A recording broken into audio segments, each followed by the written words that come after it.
Logitech H111 unboxing. तो इसके अंदर क्या है नहीं है आपको हम दिखाते हैं। तो सबसे पहले इसको खोलेंगे, देखिए सील्ड पैक है।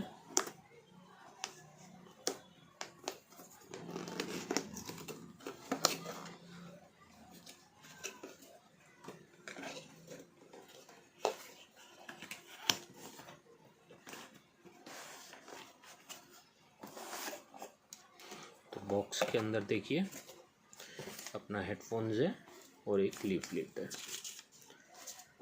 और इसमें ये देखिए 3.5 mm जैक है, जो आप फ़ोन में भी यूज़ कर सकते हो और लैपटॉप्स में भी यूज़ कर सकते हो। तो इसको खोलते हैं हम लोग।